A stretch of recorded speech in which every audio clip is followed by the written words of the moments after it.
do, can we maybe bring Dr. Shona Fraser on screen?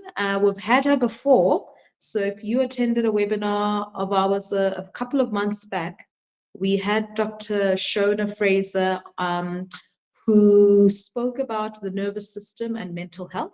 So today she is back for part 2.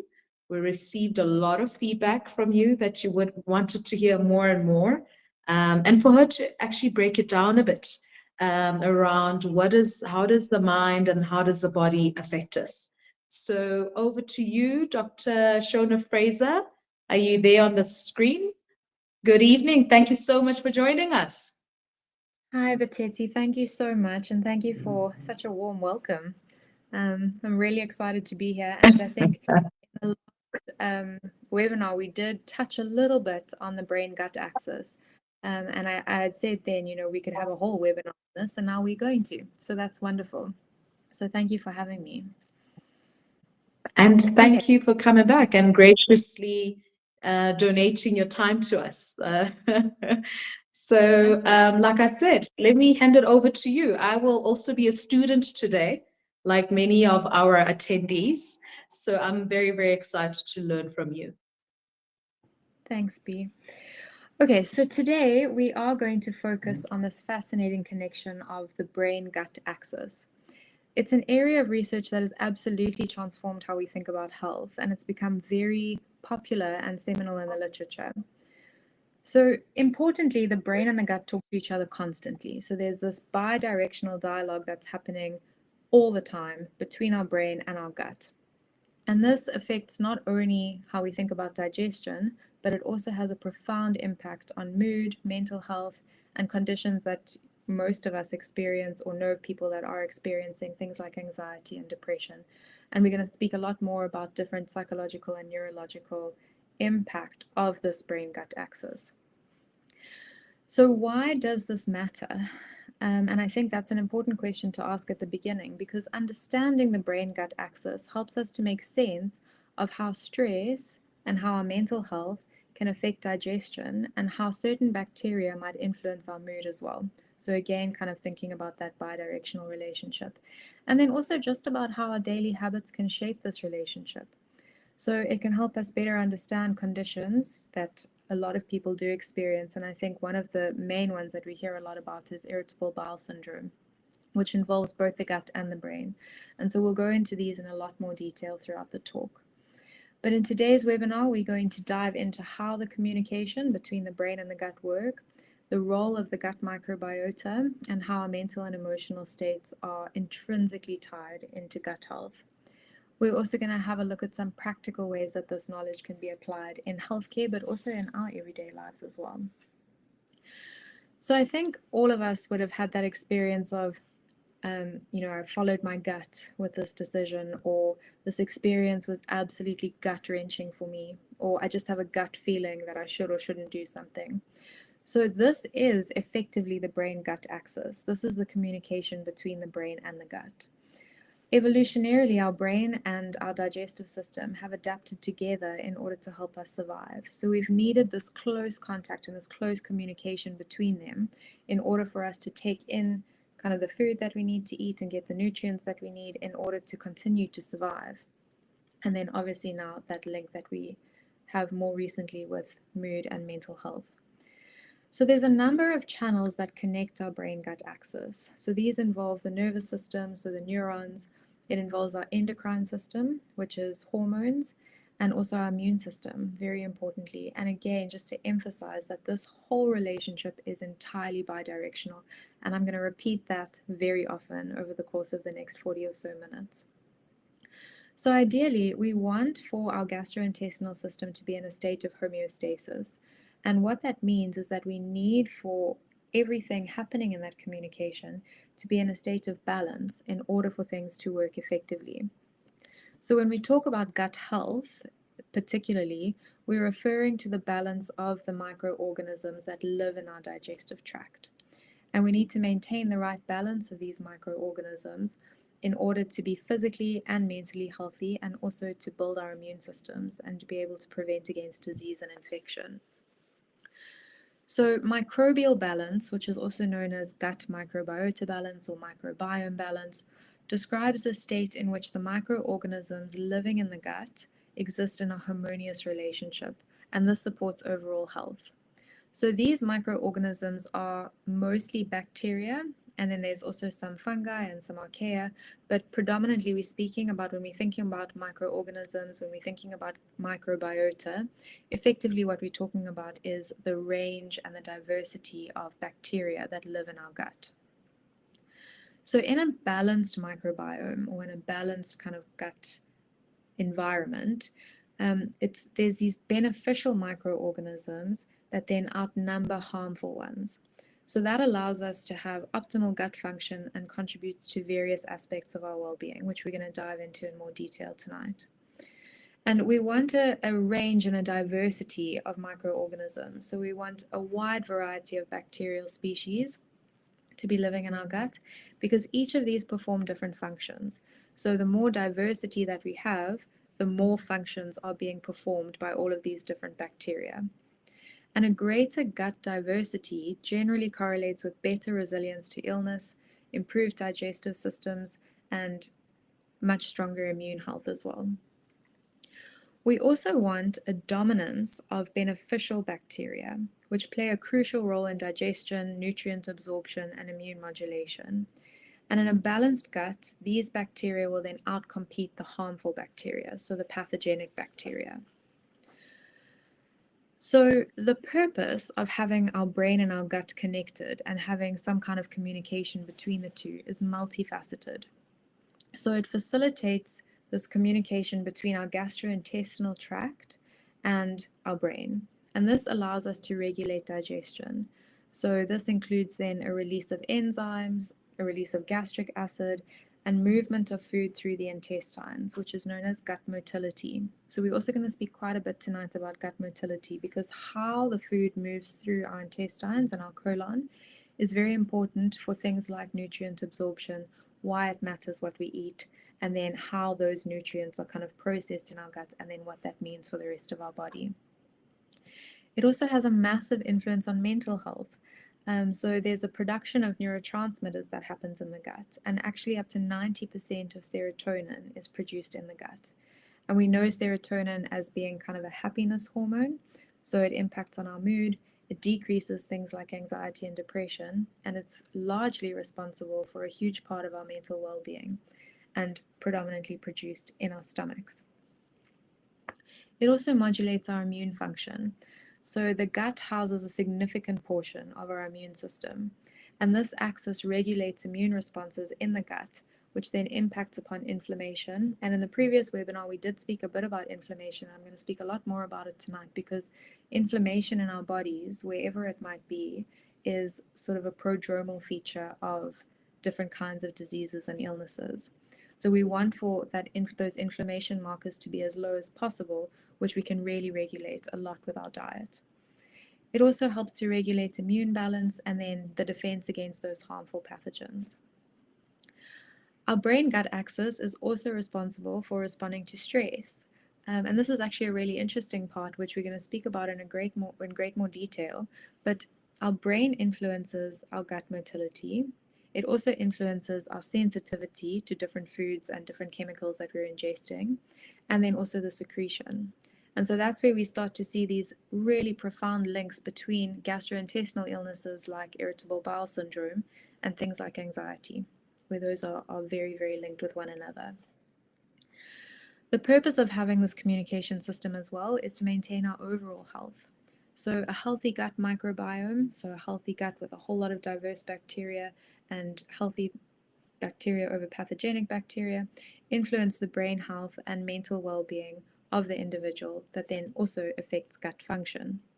And any disruption to the system, so any disruption in this communication, leads to then things like mental health disorders, autoimmune conditions, and metabolic syndromes. So the brain-gut connection plays a key role in harmonizing our mental health, our digestive health, and our immune health. And this is what's made it such a critical focus of research at the moment. Is there an image with the divisions of the nervous system that we can just share on the screen?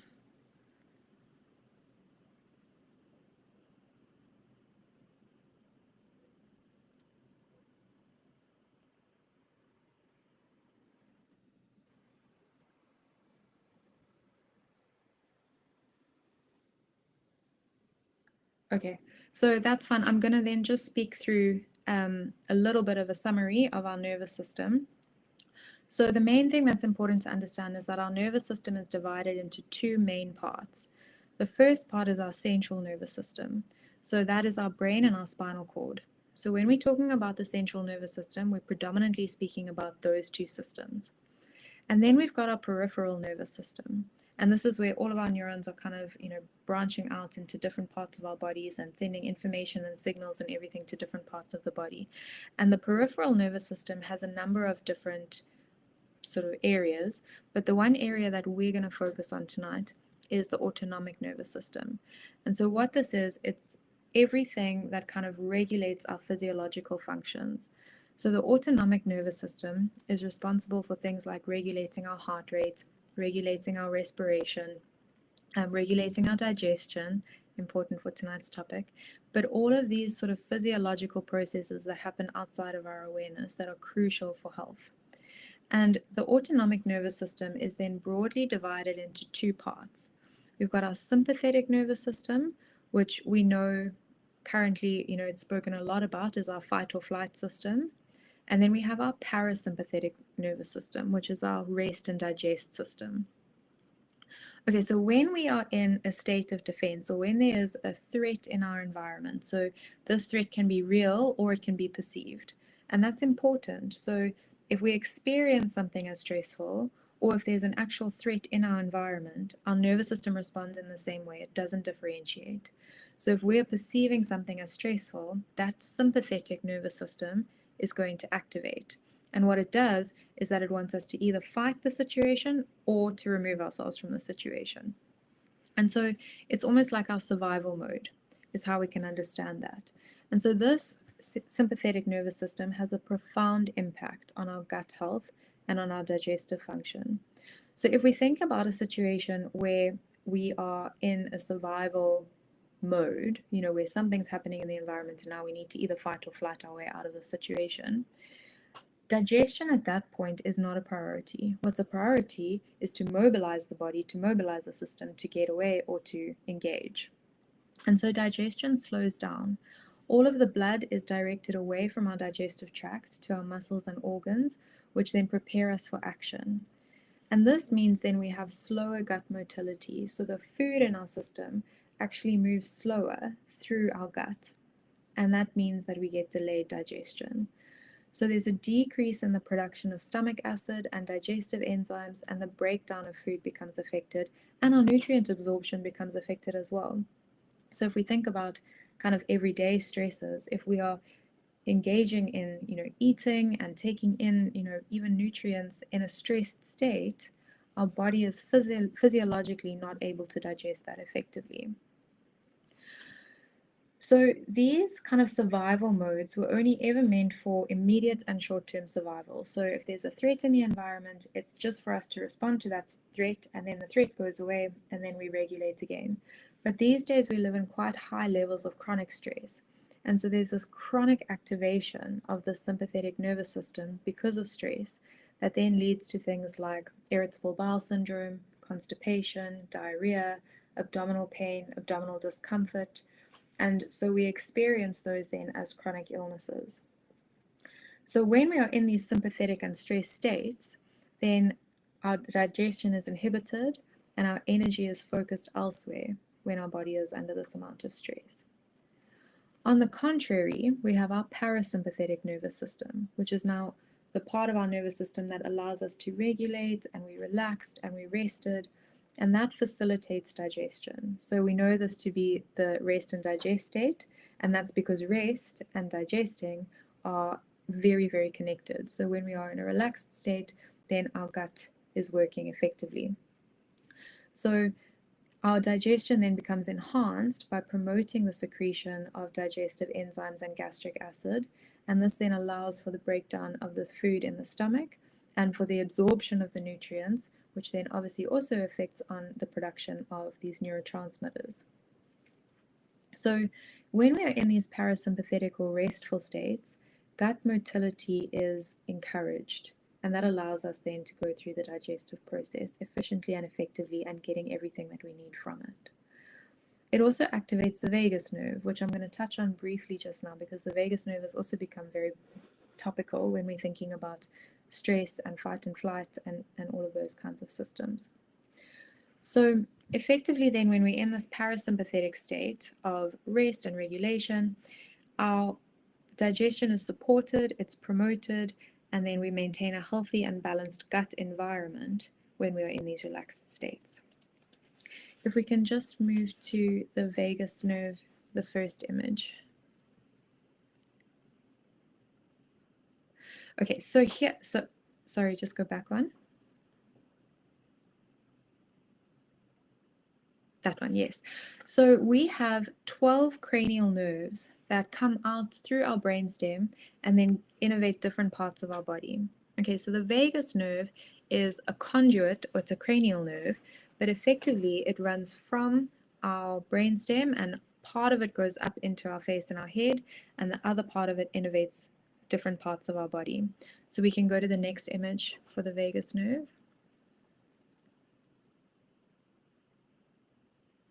So here you can see how much of our body is innervated by the vagus nerve. So this is a nerve now that is responsible for the functioning of all of those different organs. So vagus is the Latin word for wonder. And so basically this vagus nerve is wandering throughout our whole body. It's the largest of the cranial nerves, and it runs from the brainstem all the way into the colon. So you can see in this image, it innervates our throat. So you know when you feel anxious or when you get scared, you actually feel like you've got a lump in your throat. It innervates our lungs. So we have increased respiration when we're stressed. It innervates our heart, so our cardiovascular system is impacted under stress. We need a lot more blood pumped very quickly to our muscles so that we can manage the stressful situation. And it goes through, as you can see, all the way through into our stomach, into our colon, and so it has a massive impact then on our digestive processes. And it is activated or regulated in response to the stress state of the sympathetic nervous system or the restful state of the parasympathetic nervous system. And effectively what it does is that it takes all the information that's happening in our gut and it sends it up to the brain and then allows the brain to respond. And so overall then, our autonomic nervous system regulates all of these physiological processes. So when we're in a sympathetic state, when we're in a stress state, it becomes activated, and then in a parasympathetic state, it becomes regulated. So in a stress state, our digestion is hugely impacted, and that's evolutionarily adaptable because we don't really need digestion when we're in a survival state. Okay, so the anatomy of the mind-gut axis itself is made up of 4 main parts. Okay, so the first part is the enteric nervous system, and this is a neural network that operates in our gastrointestinal tract, so it's in our gut, and it controls digestive functions. There are more than 500 million neurons that live inside of our gut. It is the most complex neural network outside of the brain, and it's led scientists to often refer to the gut as our second brain. And this is because our gut, all the neurons in our gut, can work independently of the central nervous system, so they can work independently of the brain, or they work in connection with the brain, which is then our mind-gut axis. So all of the conditions about the gut are gathered up, all of that information, and it's sent to the brain, and then the brain responds with what needs to happen in the gut. And then we have the gut microbiome, and this is also becoming a lot more topical, so you may have heard a lot about the gut microbiome. Effectively what it is, it's the bacteria that live in the gut.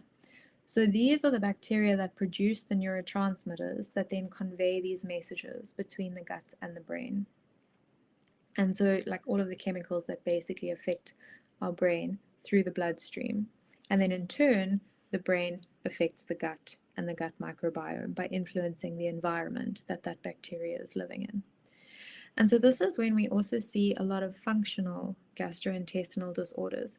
So what that is that a person is presenting with gastrointestinal symptoms, so maybe a sore stomach or bloating or gut sensitivity or irritable bowel syndrome, all of those kinds of things. So they're presenting with the actual symptoms, but they can't find a physical underlying cause. And so then the underlying cause is largely our anxiety, our stress, possible depression, whatever that might be, and that's when we call it a functional gastrointestinal disorder. And then the gut microbiome, so the bacteria that live in our gut, also have a massive role in the immune system. So if our immune system is switched on for too long, so if there is a kind of proliferation of the unhelpful gut bacteria over, and they're out competing the healthy gut bacteria, then our immune response switches on, and then we get inflammation that then spreads throughout our body. And the inflammation is highly associated with things like depression, with the dementias like Alzheimer's, Parkinson's, and then also autoimmune disorders. So things like type 2 diabetes, multiple sclerosis, fibromyalgia, lupus, all of those autoimmune disorders that are linked with inflammation. And then the vagus nerve is also forms part of the anatomy of the mind-gut axis. And so our vagus nerve, as you can see in the image, is the main link between our gut and our brain. So it's that conduit that runs from the gut directly to the brain that's then sending information up and down.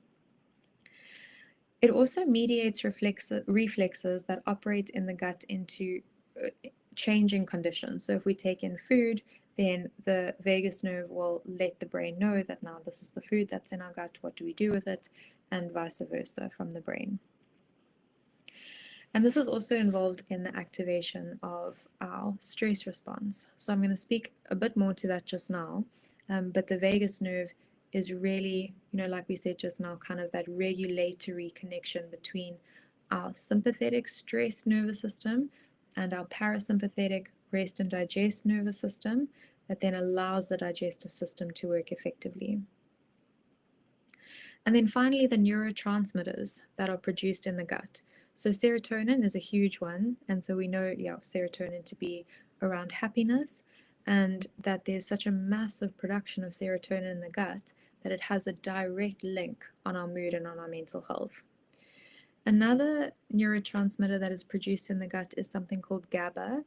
So GABA controls feelings of fear and anxiety.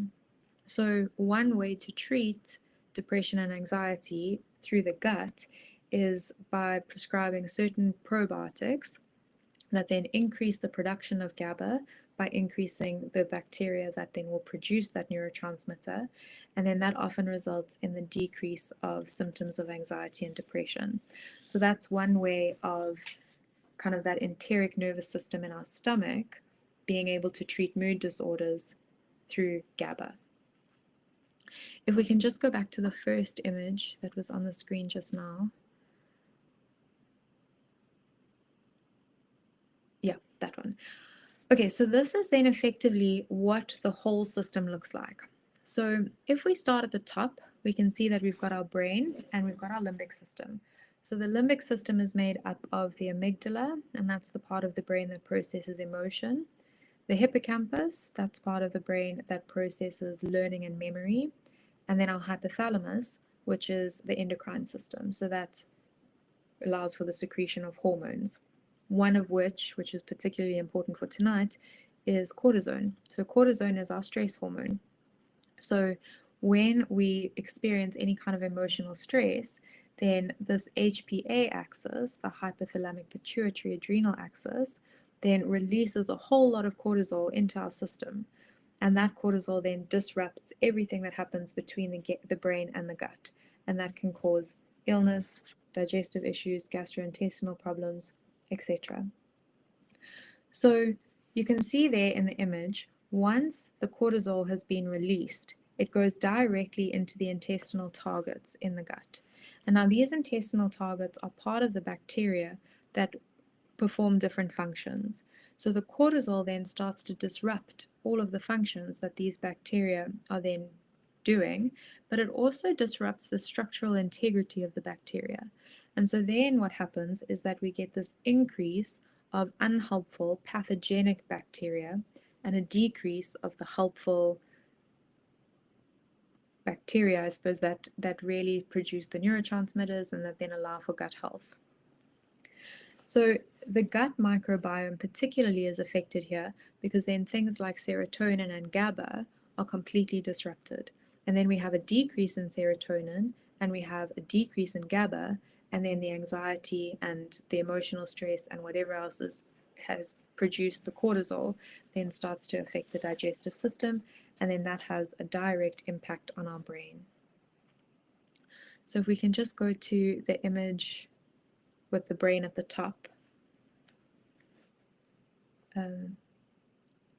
So further along, it's almost like a triangle. Yeah, that one. Okay, so we're going to start just at the bottom there with the gut connectome. So at the bottom you can see the gut connectome is made up of our immune system, our neural system, and our endocrine system. So here we've got our immunity, our neurons, and our hormones.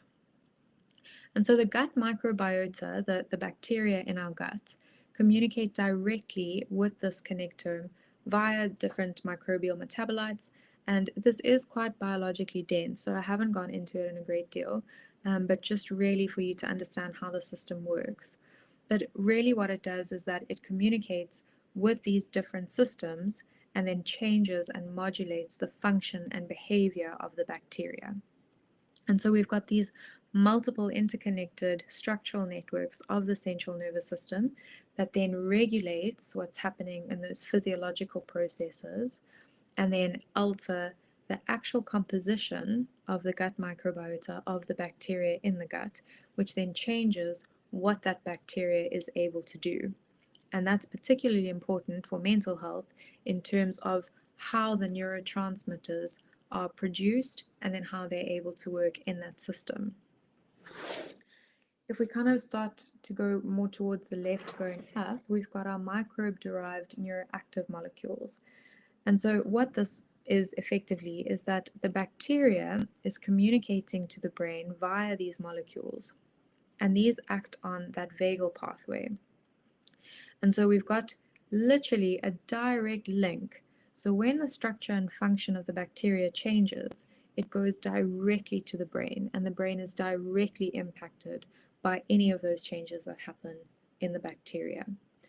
And so then, if we go over to the top where we have the brain and the brain connectome, any alterations in these interactions, and then any kind of psychosocial stresses that we have, any sort of gut-directed issues, so things like diet, medication, infection, any chronic stress, anything that impacts on that system, then alters the stability and the behavior of the entire system.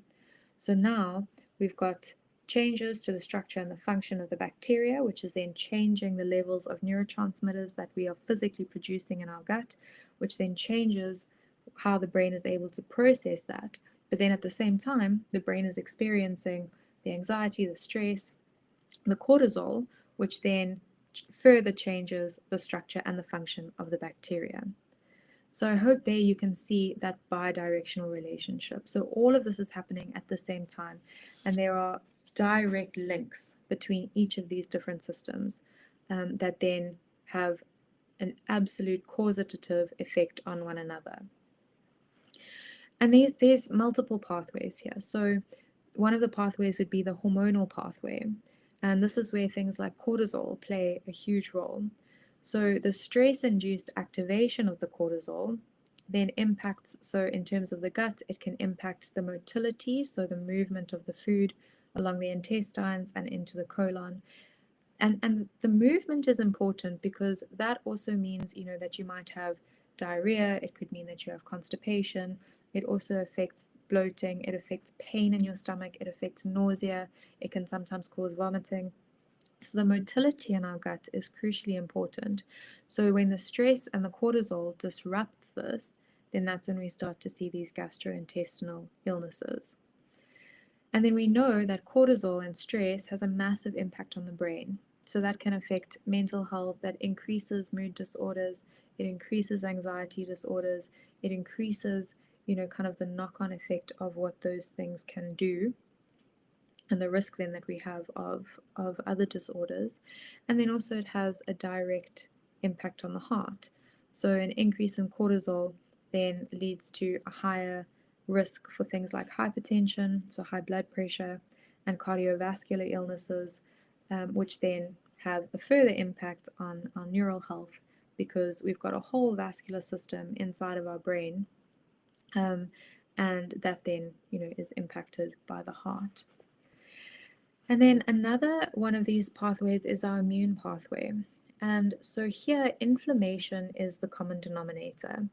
So inflammation overall is a key factor in all of our health issues. So we've got these sort of cells which are pro-inflammatory cytokines, and what they do is that when there is some kind of disruption in the mind-gut system, then they send these cytokines out as a protective thing. So kind of in the same way that if you were to cut yourself, you get a whole lot of blood coming through that then scabs and then scars and then kind of heals. So this is a similar thing, but in our bodies where we need everything to be in balance, these pro-inflammatory cytokines, they're coming to an area that is under threat, then start to produce inflammation. And so when we have the inflammation, it can disrupt our gut barrier. That can lead to things like leaky gut syndrome. It affects brain function. So that leads to things like mood disorders, but it also, plays a huge role in neurodegenerative disorders like the dementias, so like Parkinson's, Alzheimer's, sort of these progressive dementing processes. And then it promotes cardiovascular and heart inflammation. So it really affects that whole system when we have inflammation in our bodies, which is predominantly from the gut. So when we are thinking about how the gut impacts upon our mental and our neurological health, there is a whole host of links with various diagnoses, from mood disorders to psychotic disorders to neurodevelopmental disorders to neurodegenerative disorders. This whole system that we're speaking about tonight underlies almost anything. And so I'm just going to touch on a few today, but there really are very, very many where we have a comorbidity of mental and gastrointestinal health issues. So the first one, which I hope is fairly obvious by now, is anxiety and depression. So with anxiety and depression, there's a high comorbidity of things like irritable bowel syndrome, gastroesophageal reflux disease, which we know to be reflux, abdominal pain, bloating, nausea, vomiting. And this is all linked with when the sympathetic nervous system is activated. So we know that when we are in these survival states, these states of fight and flight, it impacts our gut motility and it impacts our gut sensitivity. And so we've got this gut microbiome, so the bacteria equalizer, that then becomes disturbed, and then that kind of shifts the unhealthy bacteria into a more pronounced state, and then the healthy bacteria into a less pronounced state. And then that leads to more of a disease profile. In terms of neurodegenerative disorders, so I'm going to just speak about Parkinson's primarily today, but Parkinson's we know to be a motor disorder. So we know about people with Parkinson's, they have a tremor, they're very rigid, they have difficulty with movement, they can be quite unsteady, they can have a shuffling gait, so you sort of see them shuffling when they're walking, and that's because of their instability. So that is all motor symptoms that we see on the outside, but there are also motor symptoms on the inside as well. So when somebody has Parkinson's, they have a high rate of gastrointestinal symptoms as well.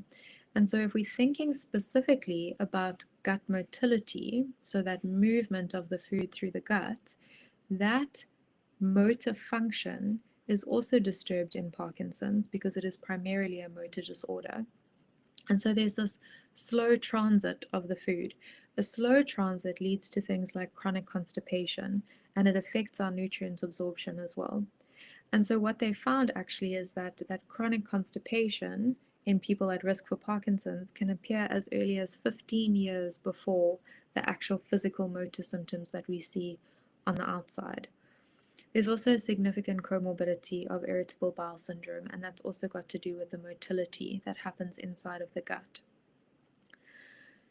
These early gastrointestinal symptoms for Parkinson's can even be considered prodromal. So what that means is that when we see these sort of chronic profiles in the presence of a risk for something like Parkinson's, then it does allow us then to watch the progression. And the dysbiosis, or the imbalance in the gut with the gut bacteria in Parkinson's disease, may also then contribute to the progression of the disease. So the worse that imbalance and that stress in the gut is, then the more we see the disease progression. So it is very significant in something like Parkinson's. In terms of neurodevelopmental disorders, we've got autism spectrum disorder, which I'm going to speak to now. And as we know, it's a spectrum, so we've got varying levels of severity when it comes to autism. And so what they found is that the gastrointestinal symptom severity of people that have ASD seems to be correlated with the ASD severity. So somebody that has, maybe more significant symptoms of autism spectrum disorder will then likely have a more severe gastrointestinal profile as well. So this also has to do with the anxiety that people with ASD experience and that sensory over-responsivity, which is then modulated by the gut microbiota. So if we think about that sympathetic nervous system, and if we think about the experience of somebody who is on the spectrum, then we can see, that there would be a link then between the anxiety and the sensory overload that's experienced, and then how that would affect what's happening in the gut. And then by virtue of the bidirectional relationship of that, is that the gut issues that a person with ASD experiences then exacerbates the behavioral symptoms, because if you are on the spectrum, and then you will be hyper aware of something like abdominal discomfort or abdominal pain or abdominal bloating, things like that. So we really see a correlation between the severity of ASD and the severity of gastrointestinal difficulties. And then in terms of chronic stress, which I think most people experience, chronic stress, as we've seen, disrupts the gut microbiome's equalizer. And again, the equalizer is responsible for keeping a balance between the healthy and the unhealthy bacteria. And so when this is disrupted, typically then what we see is more unhealthy bacteria and less healthy bacteria. And so when we are under chronic stress and our sympathetic nervous system is activated chronically, which it was never designed to do, then we have this imbalance that then leads to gastrointestinal illnesses, which then also makes stress even more pronounced. And this can also lead to an increase in gut sensitivity, particularly with the kinds of foods, that we eat. Is that when we're anxious, then we have less tolerance for, different kinds of foods. And then I have included sleep here because this is more recent in the literature and it is very interesting. But the initiation of the sleep and waking cycle is regulated by both the central nervous system, so by the brain, and then also by our peripheral tissues. So sleep deprivation, which we also know is linked to things like anxiety and mood disorders and mental health, also leads to dysfunction of the gut microbiota. So when we're not getting enough sleep, it actually physically and physiologically impacts the healthy bacteria in our gut. So then again, with the bidirectional relationship, the gut microbiome, so the bacteria in the gut, affects our sleep duration variability as well. So these two things are working again in parallel processes. So we know that good quality sleep is crucial for healthy aging and for health. And so the timing of our eating, the dietary choices that we make, all of these things affect sleep quality. And so then the converse of that would be that sleep quality then gets affected, which then also has mental and emotional health implications. Okay, so what do we do about this? So in adulthood, our core microbiota, so our core gut bacteria, is relatively stable, and it's more the environmental factors that are shaping the community inside of our gut. So at this stage, it's mostly the environmental factors that are really having an impact. And so here there's an image that's just come up, which just sort of shows how we take in food, how that food is broken down, and how it gets absorbed into the gut. So I'm going to start with the most obvious, I think, which is dietary habits. And many of these things we're told and sound very obvious. And I think one of the things is that we just never really know why. And so I'm just going to go into a bit more detail with this in relation to what we know about the gut-brain connection. So our dietary habits drive the microbial composition and diversity. So we said at the beginning that gut health refers to a diverse range of bacteria in the system, which are all responsible for different functions, and that we want the composition of this bacteria to be resilient and healthy with a high metabolism and a high energy so that they are functioning effectively and efficiently. So just starting with the macronutrients. So our gut microbes, our bacteria, are involved in digestion, absorption, metabolism, and transformation of all of the undigested macros. So specific microbes, specific bacteria, thrive on selective macros. And then therefore, when they are thriving on those macros, they are increasing in abundance. So quite literally, what we eat is affecting the composition of the bacteria in our stomach. So our macros are things like fiber, carbohydrates, protein, etc. So I'm just going to start with fiber because that's also, one of the most important ones. So we get our fiber from things like fruit. And fiber is it's a prebiotic. So what it is then, it's a food for the bacteria. So if we have a high fiber diet, we are literally feeding our healthy bacteria, then allowing the composition to strengthen, allowing the functioning to become more efficient. And then a high fiber diet increases bacterial diversity. So there's an increase in growth of beneficial bacteria and then a decrease in the pathogenic bacteria. And so here we would want to eat things like whole grain products because that is high fiber. And then we have short chain fatty acids, which are produced by the healthy bacteria. And these then, so now we're eating high fiber diet, which then feeds the bacteria, which then produce the short chain fatty acids. And what they do is reduce the risk of inflammation.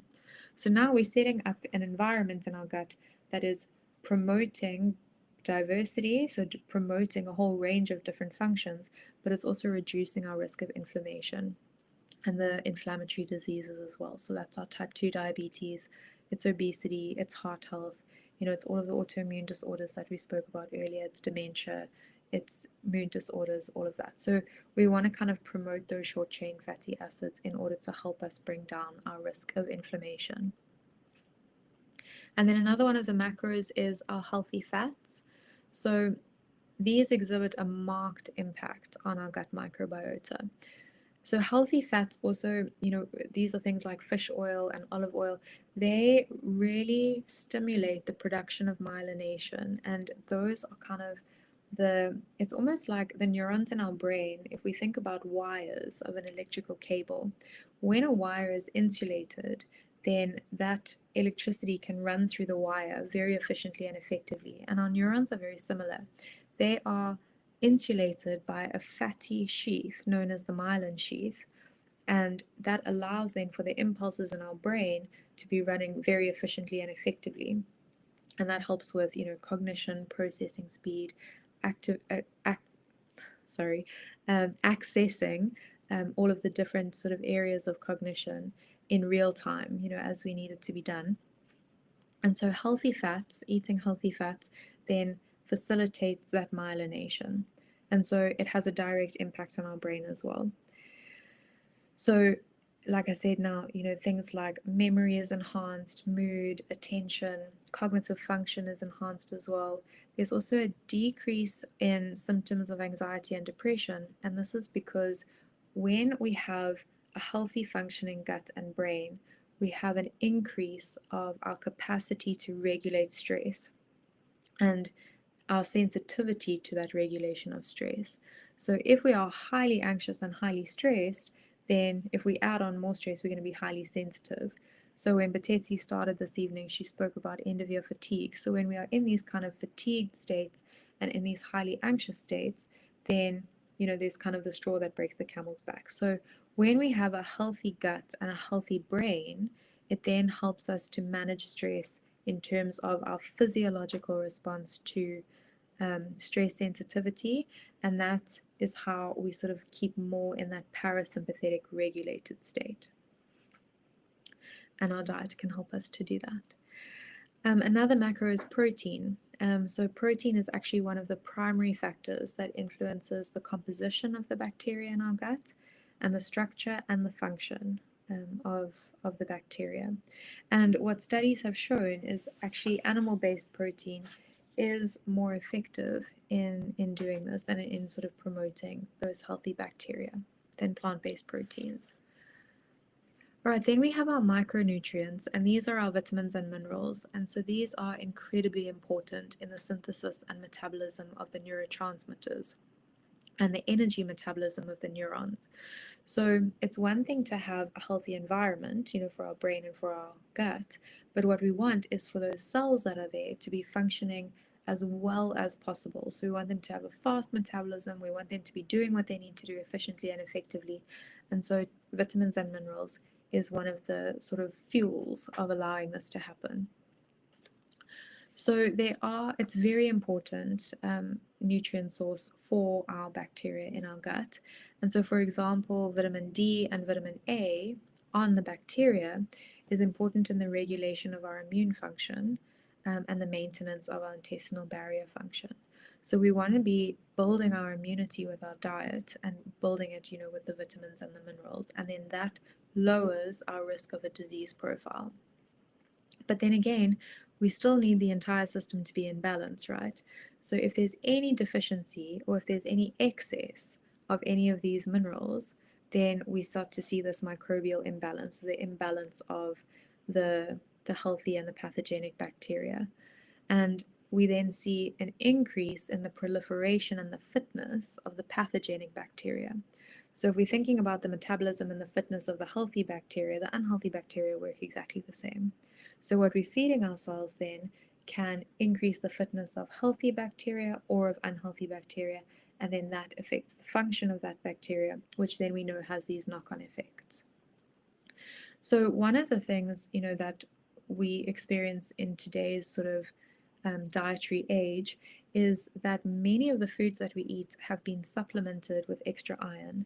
So you'll see when you buy bread or cereals, you'll often see, it's enriched. And what that means is that there's added iron supplementation. And that is very good for people that have an iron deficiency. But if you don't have an iron deficiency and you're eating these kinds of foods, then you get an excess of iron, and then that leads to gut inflammation, and then that has the disease profile, knock-on effects. And then we've got polyphenols, which are also part of our micronutrients, and these are the compounds that are found in plants. So polyphenol-enriched food are things like fruit, vegetables, spices, cocoa, whole grains, nuts, olive oil, red wine, for those of us that like a glass of wine, coffee, and green tea. And these are not absorbed by the digestive system. These are rather degraded by intestinal microbes. So these have very, very strong neuroprotective effects. So they're anti-inflammatory, they're antioxidative, they increase our cognition because of the anti-inflammatory nature of them. And they also attenuate that cortisol and inflammatory processes that happen under stress. So they can modulate then how that cortisol affects the rest of our body, and in that way can decrease those symptoms of anxiety or of depression. And so these have like a prebiotic effect, so they grow the beneficial bacteria strains in our gut, which then allow for that process to happen. And then the last of these is fermented foods, so things like yogurt, cheese, sauerkraut, kombucha, kimchi, all of those foods that are produced through controlled microbial growth. So you have an organism, and then this organism is busy producing, some kind of bacteria strains that then you can eat. And that's also why when you go on antibiotics, the doctor will often say that you should eat yogurt because of that probiotic nature. So this modulates the intestinal microbial profile and then enriches the functions of the bacteria that are in our gut. So our Western diet of increased of saturated fat, animal proteins, refined carbohydrates, low fiber, and highly processed food is actually leading us more towards a disease-associated type of bacterial profile in the gut rather than something more healthy. And that's why we're seeing more of a chronicity of gastrointestinal problems, but then also, we're seeing a lot more mental health difficulties as well. And then just very briefly, we've spoken a lot about the effects of stress on the system. And so then one of the ways that we can manage this is through our stress management techniques. We want to try to sort of regulate into that parasympathetic rest and digest system as much as possible. We will never be fully regulated. And so we just want to increase our fitness in terms of going from dysregulated states into regulated states. And, we would do that through any kind of mindfulness practices, therapy, exercise, whatever it is that works, for you. And that then increases the promotion of the healthy gut bacteria. And then sleep is obviously very important for this as well. And then just in terms of antibiotics, so, obviously we'll take antibiotics when we're sick because that will help us to fight the infection, but we want to try to avoid taking antibiotics unnecessarily or frequently because antibiotics actually damage the gut microbiota, and then that long-term affects our immunity. And that's also where we're seeing a lot more kind of treatment-resistant bacteria, that are affecting people at the moment. And then exercise, so doing exercise, it increases the proliferation of the healthy gut bacteria, and then it decreases the pathogenic bacteria. And then things like, sort of substances and smoking actually also have a direct, because they affect our brain directly, they will affect our gut directly.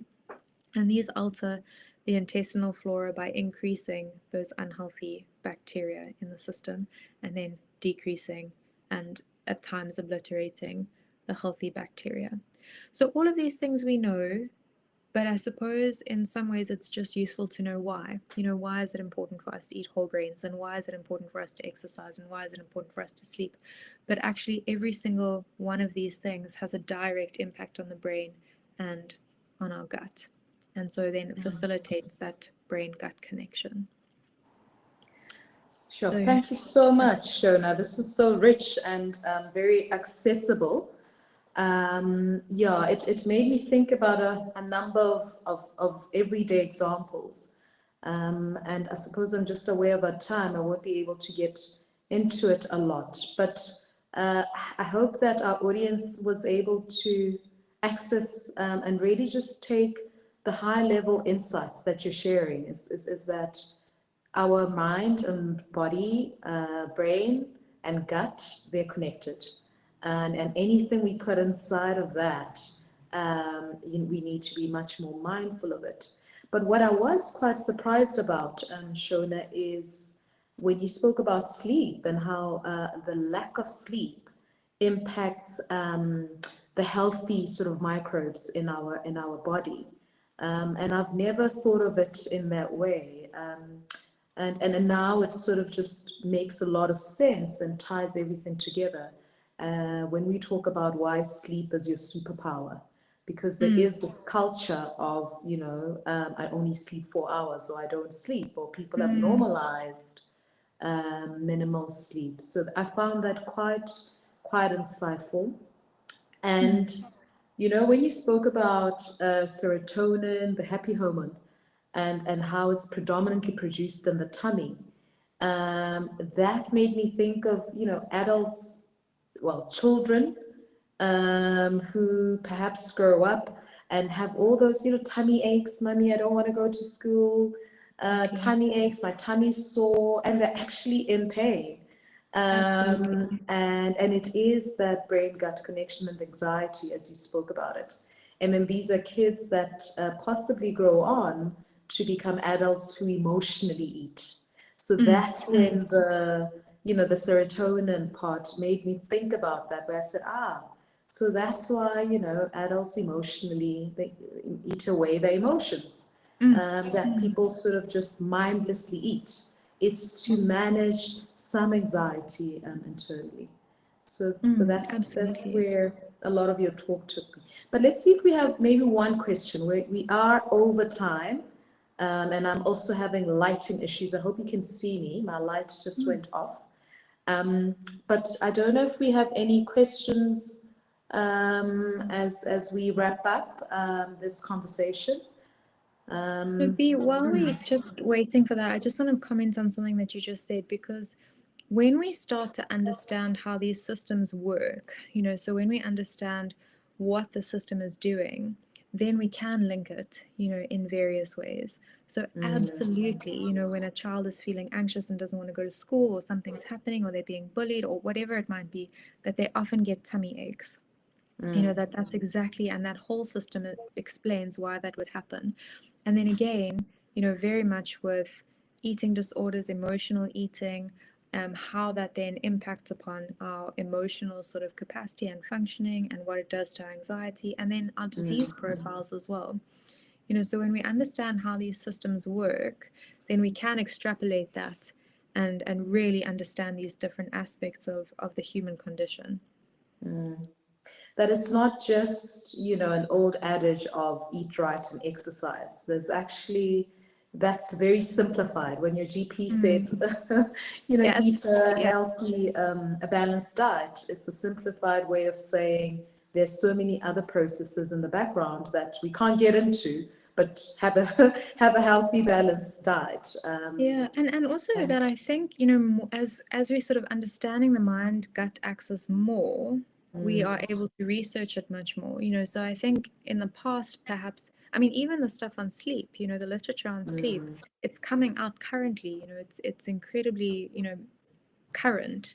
And so that we're now learning about sleep and how sleep affects the microbiota in our gut more so now than we ever have done before. So this idea of, get 8 hours of sleep a night, eat your fruit and vegetables, all of these things may have, more implications for us now than we realized before. And I think particularly in terms of the kinds of foods that we get these days, that are highly processed, that are not necessarily organic, straight, or farms anymore, that we do have a much higher risk of creating these unhealthy gut profiles, which then lead to diseases. And we're seeing a lot more of this. absolutely. And speaking of what's this contemporary diets that we have, it's also, when you go to health stores, you'll see, all these sort of products that are marketed as high in microbes. There's certain yogurts very high in microbes and all of that. And it also just makes me think about traditional sort of foods, African traditional foods that actually are rich in healthy microbes, healthy bacteria. When you were talking about fermented food, it made me think of the sorghum. I don't know if you've heard of it, called theme.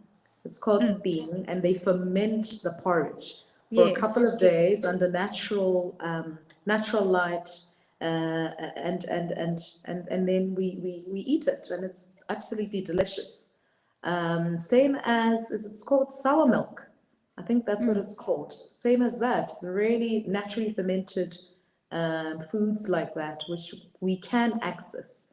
But as you said, we're really now heading towards this lifestyle of eating highly processed foods, high in carbohydrates, low in fiber, Convenience. Yeah. convenience. Yes. Yeah. All right. It seems like we don't have any questions that are coming up, which I hope means that people are really left with a sense of, okay, this now makes sense.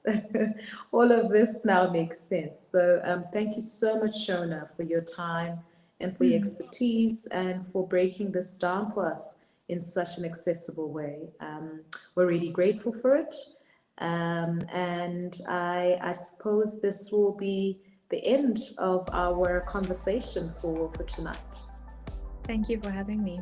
All right. Thanks, Shona. Have a good night. You too, B.